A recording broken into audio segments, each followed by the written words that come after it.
Hello, friends, and welcome. I'm Sarah Liz. I am so excited to be here with you today. I am sharing one of my favorite cards I've made in a very long time. It has this pop-up double slider with these little aliens and a spaceship that lights up, a little hatch in the back so we can replace that battery when it wears out because I know it's going to get played with a ton. And I can't wait to show you all of this. So we're going to start by making a background, and I am using some black cardstock and some interference inks. These are from Lisa Horton, and I love how easy they make a galaxy background. So I have 3 different colors. I started with Opal Blush. It's a blue ink, but on black cardstock, it has this pink shimmer that is absolutely gorgeous. This next color is called Royal Truffle, so it's a brown ink. You can see that brown ink on my glass board here, but it has this beautiful blue shimmer, and then the last one is Regal Gray. So it's a gray ink with some purple shimmer. If you were using this on white cardstock, you would see the dye of the ink, right? So not the shimmer color, but the actual ink color more. But on a black background, this works so brilliantly. They layer on top of each other nicely. And then I'm going to come in with just some black ink. This is Memento Tuxedo Black, and I didn't want to be going back and forth from my ink pad onto this shimmer ink because it's not really dry yet, and I didn't want to put shimmer into my black ink pad. So I just added a little bit of ink onto my glass board. It's way more than I needed, but you're going to see I actually go back in and grab more ink at one point here. And I am just kind of going all over. The sort of key to a galaxy background is to bring in some of that black ink. And then I'm going to finish it off with Delicata Black Shimmer Ink. This is just a black shimmery ink. What I love about all of these shimmers, Lisa Horton, the Delicata, they all dry really well. I find that's sort of the challenge of a shimmery ink. I own lots of them in lots of different brands, and not all of them dry even when I heat set them. So these are all pretty foolproof brands, and I love that. I am going to heat set this off camera just to make sure it's pretty dry, but you can see all that beautiful shine. I am going to put this onto my Better Press, and I am using the new Starfield Letterpress plate from Trinity Stamp. So instead of hot foil plates, they're now releasing these letterpress plates, which are just like Better Press plates. And I'm going all over it with some silver metallic ink. This is also a Delicata ink, but you could use the Lisa Horton. There's lots of really great ones. You could hot foil this instead. That hot foil will work just fine on top of this metallic ink. But this was a little easier, and I've been really loving using my Better Press lately. So I'm going to go ahead and pull this out of here, and you can see how great this is. You guys, if you didn't have that letterpress plate, you could just do some splatter, something like that, and get something similar. Next, I'm going to assemble the tiny alien, and I love him so much, you guys. This is another new one from Trinity Stamps. They had a huge space release, and they teamed up with Pear Blossom for Creativation. On this release, you'll find lots of products that pair well together. I actually made 4 of these aliens, but I'll just show you the one. He's really simple to put together. So we have his mouth, we have his eyes, and then his body. I will say the ears are very delicate, so be careful when you're working with the ears. I wanted the little pupils of his eyes to be black, so I'm just going to use a little marker and color that in and then layer the die cut on top of it. So I didn't have to worry about finding that tiny little black dot. That would go inside of the eyeballs. Nobody's got time for that. And then I'm using my pickup stick. It's got a little wax tip on one end. It really helps me with placement. And I am just using that sort of pokey end to get a little bit of the glue out of there. I'm making sure that I can see the black behind it all the way and that I didn't miss something. So a little glue at the top of his body, you guys. So there's a tiny alien, and then there's a tiny astronaut, and they are just... they're like the 2 best parts of this release. Look at him. I am stealing just the wording from this die set. It's called Tiny UFO, and it has a sentiment that says Greetings Earthling, but all of the letters of Greetings Earthling are separate. So I'm going to put a little rip and stick sheet behind that. So I'm turning them into stickers, and then I've cut out sort of the shadow for it just out of regular cardstock. But the stickers make it super easy to put this together. Sometimes I get lucky and all of those letters stick into the die. And so I can just lay the die right down on top of the shadow. I was hoping for that. I had my fingers crossed, but that didn't happen this time. That's okay. So I just thought this was really, really adorable. And I'm just going to kind of fiddle with it. That rip and stick sheet is a little malleable until you press super hard. But there is our finished greeting. For the front scene of our card, I don't want our alien floating out in the middle of outer space. So I have a little stencil die combo we're going to use. This is called Crater Layers from Trinity Stamps. And so I've just stenciled the bottom of it and masked off the part right above it because all of the pieces are on the same stencil and it comes with the die that's going to cut this out, which is going to be really, really helpful. So I did the first sort of layer of the craters, and then I'm coming in with a dark gray ink, but actually it wasn't dark enough. So I'm going to come back in a second here with some black ink to really make that pop. And here's our reveal. I love this, but the magic happens when you die cut that out. I felt like my light gray was a little too clean, so I am just using the leftover ink on my brush. It's black ink, but there's not a lot of it. And I'm going to go over that, darken it up, and give it a little bit of shadowing here and there. And that will make it fit beautifully onto the front of our card. So I love that. At this point, we have almost all of our pieces except for this UFO. This is called Space Saucer, and I'm going to take the largest die and I'm going to position it at the top left of my card, and I'm just making sure everything's going to fit on the front before I go cutting things out of the background that I made. I'm going to tape that down and then I'll run it through my die cutting machine, and we're going to get a little hole that is perfect to create a window for our lights and for our pop-up feature. So on the back, I'm going to add some acetate, and I have just added some double-sided adhesive all around the outside of it to hold that acetate on there. I didn't feel like messing around with glue at this point. I like Grafix shrink film. You can't take a heat gun to it, but as long as you're not doing that, and typically I'm not, it is the clearest, sturdiest plastic I have found. And so that creates a little extra stability back there for us. Then I'm going to build that space saucer right onto the front of our card. First, I'm adding that frame that goes at the top of our saucer, but on the bottom, there are lots of layers, and one of them has all of these little holes in it. And so I'm going to put a little bit of vellum behind those holes so that I can color them in. I have a purple, a blue, and like a fuchsia pink alcohol marker. Any alcohol markers or Sharpie markers would be great here, and that will let my lights look colored as they're blinking behind it. We're going to use a twinkle light. Then I will add this onto my card. It's really important that I cut that hole and that the piece behind this part of the saucer is acetate. It's perfectly clear, and so we're going to be able to see those lights blinking through it. This is just one of so many examples of the way Amanda and Tanisa, the owners of Trinity and Pear Blossom, really work together so that this particular release gives you tons of easy ways to light up your cards. Like, I cannot get over it. I cannot. I have a couple of layers here, and then even that silver piece that's going to go at the bottom, it also has holes in it so the lights can blink all the way through. Y'all, it's just brilliant. It's just so brilliant. I like to put a little bit of glue on my tiny pieces, and then I will often tap them off on the back of my hand just to remove any excess glue, keep it from sort of smearing out from behind there. And that sort of puts our whole saucer together. Here's the thing. We're making a light up pop-up, but if you just wanted to make a cute front of a card, you could essentially make this whole card without the pop-up and just the lights, or even without either one of them. I love that when you make an interactive card, if there's a way to simplify it, to make it for somebody who doesn't do interactive cards, though I imagine if you're watching this on the Pear Blossom channel, you love interactive cards as much as I do. But there's always lots of ways to stretch this. I'm adding glue onto the back of my moon, and I'll put it down at the bottom of my card base, and then I'll just trim off the excess.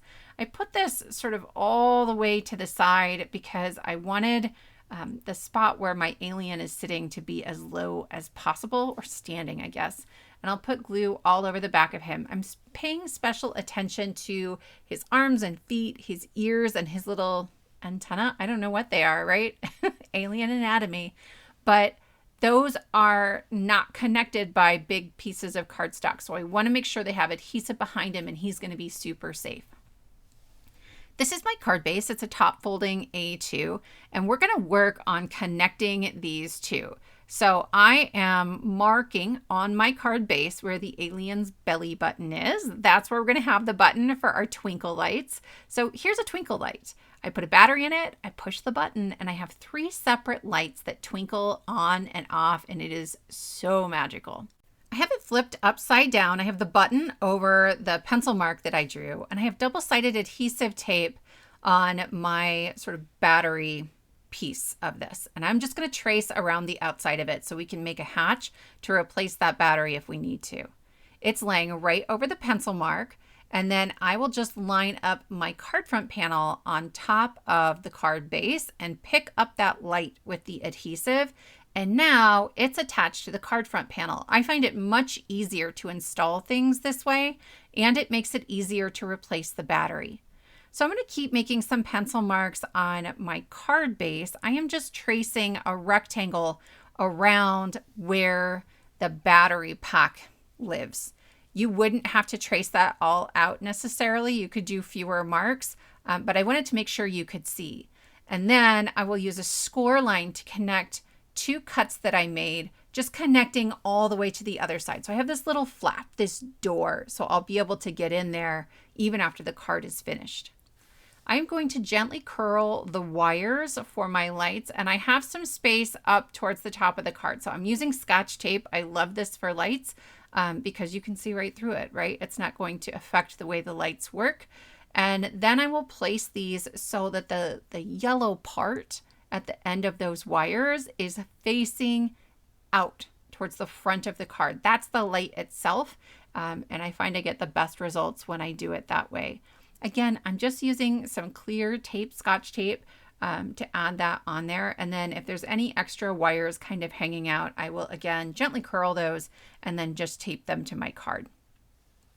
I should have traced onto my card base the shape of this space saucer before I built the whole thing, but I forgot. So I have this piece that I've cut out of acetate. It could be made out of cardstock. I just held it right behind my saucer, and then I'm going to gently trace around it. This is going to help me to know where my pop-up elements should go. To create our pop-up, we're going to use Emergency Card Essentials die set number 3. I designed this for Trinity Stamps. It does have a rocket in it, but honestly, this is just an interactive die that is sort of an all seasons die set. I'm using this smaller H and a little strip of packaging from like a die set or a stamp set. I added some removable adhesive at one end, and I am gently wrapping that acetate around the H, and then I will lay it on top of the adhesive.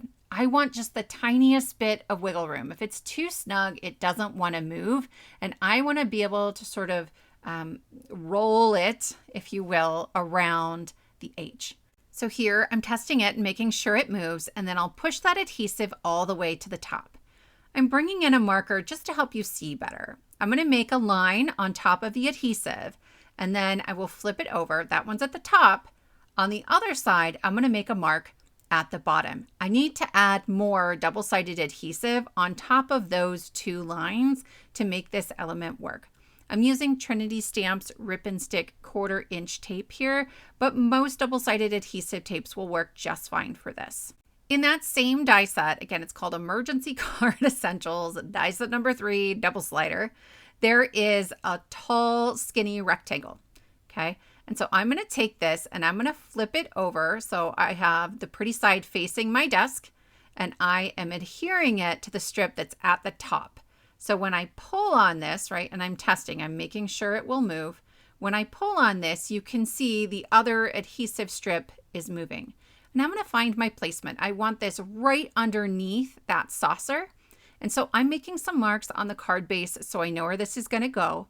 And then I'll make another mark on that dark blue cardstock at the bottom. I'm not measuring it. I just want a little bit hanging out where it will say pull, or it will tell somebody what to do with it. So I just trimmed that off using my trimmer off camera. To install this, I'm adding some thin foam strips to either side of the H, only on the side where I have that pull tab, that navy blue cardstock. Then I will remove the release paper and I will add this to my card right inside those pencil lines I made for myself. So I know exactly where it goes. From here, I want to make sure that I'm testing it and pulling it and making sure that it moves. Next, I have a piece of cardstock that is 2 3/4 of an inch wide by 5 1/8 of an inch tall. It is lining up with the bottom of my H and the top of my card. And I am making marks that correspond with that navy blue cardstock because I have to trim away rectangles on either side of the bottom of this so that it fits within that mechanism. If it were wider, you wouldn't have to do this.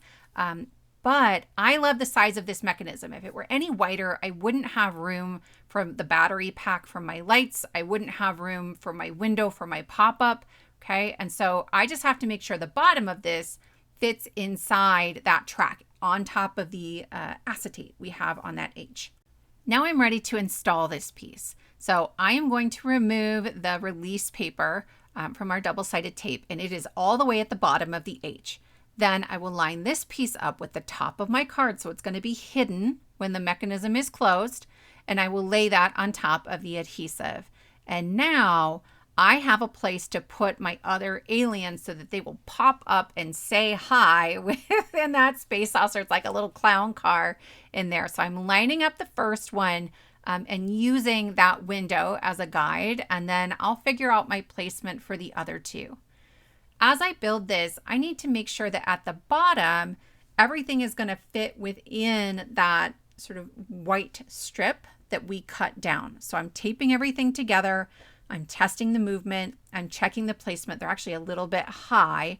So I'm going to bring them down and you'll see I'm going to run into a little bit of a problem. If I move these, I'm going to have some hands and ears and little pieces of my aliens that are actually outside the narrowest part of my white strip.